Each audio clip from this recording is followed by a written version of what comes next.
2028ರ ಚುನಾವಣೆಗೆ ಮುನ್ನ ಕರ್ನಾಟಕದಲ್ಲೂ ವಿಶೇಷ ಮತ ಪರಿಷ್ಕರಣೆ. ಬಂಗಾಳ ಬಿಹಾರದಲ್ಲಿ ಕಿಚ್ಚೆಪ್ಪಿಸಿದ್ದಂಥ ಮತ ಪರಿಷ್ಕರಣೆ ಕರ್ನಾಟಕದಲ್ಲಿ. ಬಂಗಾಳದಂತೆ ಕರ್ನಾಟಕದಲ್ಲೂ ಕೂಡ ಈ ಬಾರಿ ಗೇಮ್ ಚೇಂಜ್ ಆಗುತ್ತಾ? ಹಾಗಾದ್ರೆ 16 ರಾಜ್ಯಗಳಲ್ಲಿ ಎಸ್ಐಆರ್ ಮಾಡೋದಕ್ಕೆ ಈಗ 3ನೇ ಹಂತದಲ್ಲಿ ಆಯೋಗ ಮುಂದಾಗಿದೆ. ಜೂನ್ 30ರಿಂದ ಜುಲೈ 29ರವರೆಗೆ ಮನೆ ಮನೆಗೆ ಭೇಟಿ ನೀಡಿ ಮತಪಟ್ಟಿ ಪರಿಷ್ಕರಣೆಯನ್ನು ಮಾಡಲಾಗುತ್ತೆ.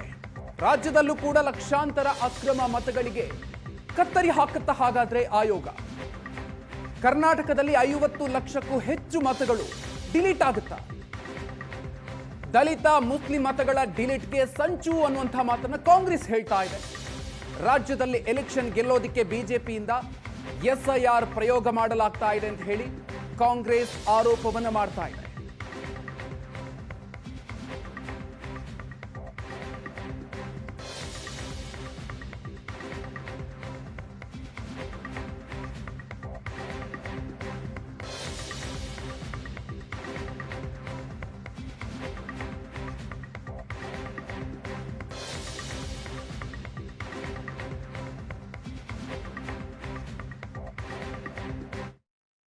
It is the aim to see that the scheduled caste, the backward class and the minority votes is being cut, but we will see that it is being protected. We don't want. Everyone has to have their right. So everyone born in India is having. In Karnataka already 90%, 88, 19% has been mapped, but still we will try to educate all of them. ಆಗಿದೆ sir, mapping ಆಗಿದೆ, ಎಲ್ಲ ಮಾಡ್ತಿದೆ. ಅದಕ್ಕೆ ನನ್ನ ಪ್ರಶ್ನೆ ಇದೆ, ಈಗ 27 ಲಕ್ಷಕ್ಕೆ ಅಂದೇ ಜನಕ್ಕೆ ಅವಕಾಶ ಕೊಡಲಿಲ್ಲ ವೋಟಿಂಗ್ ಮಾಡಲಿಕ್ಕೆ. ಈ ಥರ 13 ಕೋಟಿ ಜನಕ್ಕೆ ತೆಗಿತಾ ಇದ್ದಾರೆ. ಇವ್ರು ಯಾರೀಗ? ಈ 13 ಕೋಟಿ ಜನಕ್ಕೆ ನೀವು ಈ ವೋಟರ್ ಲಿಸ್ಟಿಂದ ಹೊರಗಿಡ್ತಾ ಇದ್ದೀರಿ. ನೆಕ್ಸ್ಟ್ ಎಲೆಕ್ಷನ್ ವೋಟ್ ಹಾಕ್ಬೋದಾ ಇವರು? ಏನಿಲ್ಲ. ಏನು ಮುಂದೆ ಏನಿದು? ಟೋಟಲ್ 91 ಲಕ್ಷ ಜನ ತೆಗೆದ್ರು. ಎಲ್ಲಿ? ವೆಸ್ಟ್ ಬೆಂಗಾಲ್ನಲ್ಲಿ 27 ಲಕ್ಷ ಜನ ಅಡ್ಜುಡಿಕೇಷನ್ ಮಾಡಿ ಒಂದು ಕಮಿಟಿ ಕಾನ್ಸ್ಟಿಟ್ಯೂಟ್ ಮಾಡಿ ಎಲ್ಲ ಮಾಹಿತಿ ಎಲ್ಲ ದಾಖಲಾತಿಗಳು ಕೊಟ್ಟರು ಕೂಡ ಅದನ್ನು ಓವರ್ಲುಕ್ ಮಾಡಿ ಅವ್ರಿಗೆ ವೋಟಿಂಗ್ ಕೊಡಲಿಲ್ಲ. ಈಗೇನು ಮಾಡ್ಬೇಕು ನೆಕ್ಸ್ಟ್ ಅವ್ರೀಗ?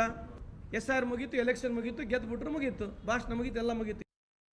ಇವತ್ತು ಮುಸ್ಲಿಂ ಸಂಘಟನೆಗಳು ಈ ಎಸ್ಐಆರ್ಗೆ ವಿರೋಧ ಮಾಡಿರುವಂಥ ಹೇಳಿಕೆಗಳು ಬರ್ತಾ ಇದೆ. ಈಗಾಗಲೇ ಬಾಂಗ್ಲಾದೇಶದಿಂದ ಬಂದಂಥವರು 2 ಕೋಟಿ ಜನ ಇಂಡಿಯಾದಲ್ಲಿದ್ದಾರೆ. ಕರ್ನಾಟಕದಲ್ಲೂ ಕೂಡ 10 ಲಕ್ಷಕ್ಕೂ ಹೆಚ್ಚು ಬಾಂಗ್ಲಾದೇಶಿಯರು ಇದ್ದಾರೆ. ಇದಕ್ಕೆಲ್ಲ ಅಂತ್ಯ ಆಡುವಂಥದ್ದು ಎಸ್ಐಆರ್. ಅದಕ್ಕೆ ಭಯ ಯಾಕೆ? ಯಾರು ಬೋಗಸ್ ಮತದಾರರು ಇವಾಗ 2 ಕೋಟಿ ದೇಶದಲ್ಲಿದ್ದಾರೋ ಅವರು ತೊಲಗಬೇಕು. ದೇಶದ ಹಿತದೃಷ್ಟಿಯಿಂದ ಭದ್ರತೆಯಿಂದ ತೊಲಗಬೇಕು. ಅದಕ್ಕೆ ಮಾಡಿರುವಂಥದ್ದು SIR.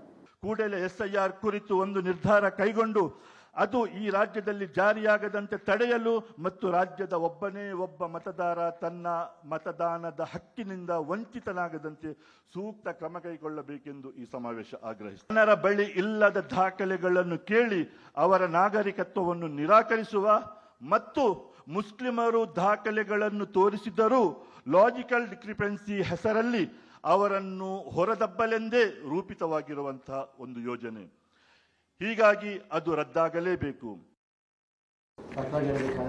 Qualifying date of SIR is 1/10/2026. Preparation, training and printing ಅದು 20/6/2026ರಿಂದ 29/6/2026ವರೆಗೂ ನಡೀತದೆ. House to house visit by the PLO, ಮನೆ ಮನೆ ವಿಸಿಟ್ಟು PLO ಬೂತ್ ಲೆವೆಲ್ ಆಫೀಸರಿಂದ ಅದು ಯಾವಾಗ ಆಗುತ್ತೆ ಅಂತ ಕೇಳಿದರೆ 30/6/2026ರಿಂದ 29/7/2020ವರೆಗೂ ಅದು ನಡೀತದೆ. ಆಮೇಲೆ ರ್ಯಾಷನಲೈಸೇಷನ್ ಆಫ್ ಪೋಲಿಂಗ್ ಸ್ಟೇಷನ್ಸ್ ಏನಾದ್ರು ಇದ್ದರೆ 29/7/2026 ಮಾಡಬೇಕಾಗ್ತದೆ. ಡ್ರಾಫ್ಟ್ ರೂಲ್ ಪಬ್ಲಿಕೇಶನ್ 5/8/2026ಕ್ಕೆ ಡ್ರಾಫ್ಟ್ ರೂಲ್ ಆಗುತ್ತದೆ. Period for filing of claims and objections 5/8/2026ರಿಂದ 4/9/2026 ಆಗುತ್ತದೆ. Notice disposal of claims and objections period 5/8/2026ರಿಂದ 3/10/2026 ಆಗುತ್ತದೆ. Publication of file electoral roll 7/10/2026ಕ್ಕೆ ಆಗುತ್ತದೆ. ಇದರಲ್ಲಿ ಕ್ವಾಲಿಫೈಯಿಂಗ್ ಡೇಟ್ ಎಂಬ ಒಂದು ವಿಚಾರ ಕುರಿತು ಹಲವಾರು ಜನ ಅಂದರೆ ಏನೆಂದು ಕೇಳ್ತಿರ್ತಾರೆ. Qualifying date as per section 14B of representation of people act ಪ್ರಕಾರ 4 ಕ್ವಾಲಿಫೈಯಿಂಗ್ ಡೇಟ್ ಒಂದು ವರ್ಷದಲ್ಲಿ ಇರುತ್ತದೆ.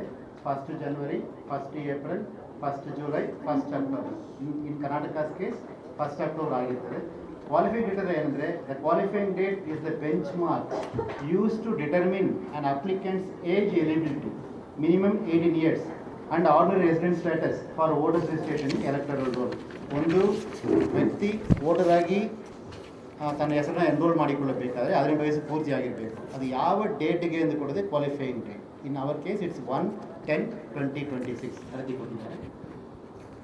This is the schedule for SIR in Karnataka.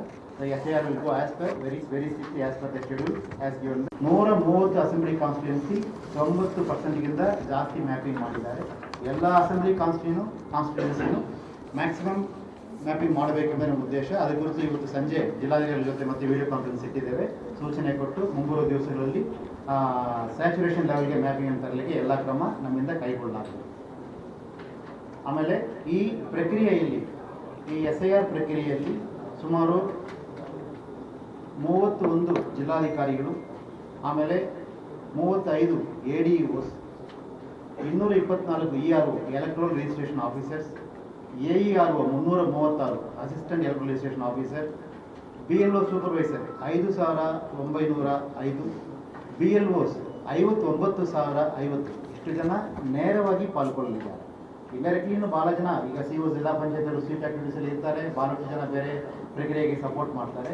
ನೇರವಾಗಿ ಎನ್ಯುಮರೇಷನ್ ಫಾರ್ಮ್ ಜೊತೆ ಜನರ ಹೋಗಿ ತಲುಪಿ ಅದನ್ನು ಕೈಗೊಳ್ಳುವ ಕ್ರಮ ಇಷ್ಟು ಜನ ಅಧಿಕಾರಿಗಳಿಂದ ಆಗುತ್ತದೆ. ಆಮೇಲೆ ನಮಗೆ ಎನ್ಯುಮರೇಷನ್ ಫಾರ್ಮ್ ಕಾಪಿಯನ್ನು ನಾನು ಹಾಕಿಟ್ಟಿದ್ದೀನಿ. This is the enumeration form. ಈ SIR ಪ್ರಾಸೆಸ್ಸಲ್ಲಿ this is the most important thing. ಈ ಎನ್ಯುಮರೇಷನ್ ಫಾರ್ಮನ್ನು 2 ಸೆಟ್ ನಾವು ಪ್ರಿಂಟ್ ಮಾಡ್ತೀವಿ. ಪ್ರಿಂಟ್ ಮಾಡಿ ಪ್ರತಿಯೊಂದು ಮತದಾರರಿಗೂ ನಾನೇನು ಹೇಳಿದ್ದೀನಿ 5,55,61,565 ಮತದಾರರಿಗೂ ಪ್ರತಿಯೊಬ್ಬರು ಮನೆಗೂ 2 ಸೆಟ್ ಎನ್ಯುಮರೇಷನ್ ಫಾರ್ಮನ್ನು ತಲುಪಿಸಲಾಗುತ್ತೆ. ಆ 2 ಸೆಟ್ ಎನ್ಯುಮರೇಷನ್ ಫಾರ್ಮ್ BLO ತಲುಪಿಸ್ತಾರೆ. ಆ 2 ಸೆಟ್ಟಲ್ಲಿ ಒಂದು ಸೆಟ್ಟು ತಾನೇ ಇಟ್ಕೊಳ್ಳಬಹುದು, ಇನ್ನೊಂದು ಸೆಟ್ಟನ್ನು ಫಿಲ್ ಮಾಡಿ 2 ಸೆಟ್ನ ಫಿಲ್ ಮಾಡಬೇಕು. ಅವರು ಫಿಲ್ ಮಾಡಿ ಒಂದು ಸೆಟ್ ತಾನು ಇಟ್ಕೋಬಹುದು ಸಾಕ್ಷಿಗೋಸ್ಕರ, ಇನ್ನೊಂದು ಸೆಟ್ಟನ್ನು BLO ಕೈಯಲ್ಲಿ ಕೊಡಬೇಕು. ಸೊ ಇಷ್ಟೇ. ಸೊ ನಾವು ಮತದಾರರ ಹತ್ರ ಏನು ರಿಕ್ವೆಸ್ಟ್ ಮಾಡ್ತೀವಿ ಅಂದರೆ ಎನ್ಯುಮರೇಷನ್ ಫಾರ್ಮನ್ನು ಪ್ರತಿ ಒಂದು BLO ತಮ್ಮ ಮನೆ ಬಾಗಿಲಿಗೆ ತಂದು ತಲುಪಿಸ್ತಾರೆ. ದಯವಿಟ್ಟು ಆ 2 ಸೆಟ್ನ ತಾವು ಸ್ವೀಕಾರ ಮಾಡಿ ಫಿಲ್ ಮಾಡಿಬಿಟ್ಟು ಒಂದು ಸೆಟ್ಟು ತಾವೇ ಇಟ್ಟುಕೊಳ್ಳಿ, ಇನ್ನೂ ಒಂದು ಸೆಟ್ಟನ್ನು BLO ಕೈಗೆ ಕೊಡಿ. ಆ ಒಂದು ಸೆಟ್ ತಾವು ಇಟ್ಟುಕೊಳ್ಳೋದು ಅಕ್ನಾಲೆಜ್ಮೆಂಟ್ ಥರ. ನಾಳೆ ಅಕಸ್ಮಾತ್ ತಮ್ಮ ಹೆಸರು ವೋಟರ್ಗಳು ಇಲ್ಲ ಅಂದರೆ ತಾವು ಕೇಳ್ಬೋದು, ನಾನು ಈಗಲೇ ಫಾರ್ಮ್ ಕೊಟ್ಟಿದ್ದೀನಿ, ಯಾಕೆ ನನ್ನ ಹೆಸರು ಇಲ್ಲ ಅಂತ ಕೇಳಲಿಕ್ಕೆ ತಮಗೆ ಅದು ಸಾಕ್ಷಿಯಾಗಿ ಉಳಿತದೆ. ನಿಮ್ಮ ಹತ್ರ ಇರುವ ಫಾರ್ಮಲ್ಲಿ BLO ಸೈನ್ ಮಾಡಿ ಕೊಟ್ಟಿರ್ತಾರೆ. BLO ತಗೊಳ್ಳೋ ಫಾರ್ಮಲ್ಲೂ ಅದು BLO ಸಿಗ್ನೇಚರ್ ಇರ್ತದೆ. ಸೊ ಇದು ಫಾರ್ಮ್ ಭಾಳ ಸ್ಪಷ್ಟವಾಗಿ ಕೊಟ್ಟಿದ್ದೀವಿ. 103 ಡಾಕ್ಯುಮೆಂಟ್ ಸಪೋಸ್ ವೆರಿಫಿಕೇಷನ್ ನಾವೇನಾದ್ರು ಕೇಳುವುದಿದ್ದರೆ, ನಾಳೆ ನೋಟಿಸ್ ಕೊಟ್ಟು ಕೆಲವು ಅಂಶಗಳನ್ನ ವೆರಿಫೈ ಮಾಡಬೇಕಾದ್ರೆ ನಾನು ಯಾವ ದಾಖಲಾತಿ ಕೊಡಬೇಕು ಎಂದು 11 ಡಾಕ್ಯುಮೆಂಟ್ ಪ್ಲಸ್ ಆಧಾರ್, ಇದು 12 ಡಾಕ್ಯುಮೆಂಟನ್ನು ಚುನಾವಣಾ ಆಯೋಗ ಏನು ಘೋಷಣೆ ಮಾಡಿದೆ ಅದರದ್ದು ಲಿಸ್ಟನ್ನು ಕೊಟ್ಟಿದ್ವಿ. ಇದು ತಮ್ಮ ಮಾಹಿತಿಗೋಸ್ಕರ. ಸೊ ಅದರಲ್ಲಿ ಭಾಳ ಸ್ಪಷ್ಟವಾಗಿ ಹೇಳಿದ್ದಾರೆ. ಮೇಲೆ ಹೇಳಿದರೆ ERO will issue notice to those electors whose previous SIR electoral rolls details provided in the enumeration form are either not available or do not match the database ಎಂದು ಹೇಳಿದ್ದಾರೆ. ಹಾಗಂದರೆ 2002ರಲ್ಲಿ ತಮ್ಮ ಹೆಸರು ಇಲ್ಲವೋ ಆದಲೋ ಅಥವಾ ಹೆಸರು ಇದ್ದು ಸಮೇತ ಕೆಲವು ಮಿಸ್ಮ್ಯಾಚ್ ಇದ್ದ ಸಂದರ್ಭಗಳಲ್ಲಿ ನೋಟಿಸ್ ಕೊಡಬೇಕಾಗಬಹುದು ಎಂದು ಅದರಲ್ಲಿ ಕಂಡೀಷನ್ ಇರ್ತದೆ. ಆ ನೋಟಿಸ್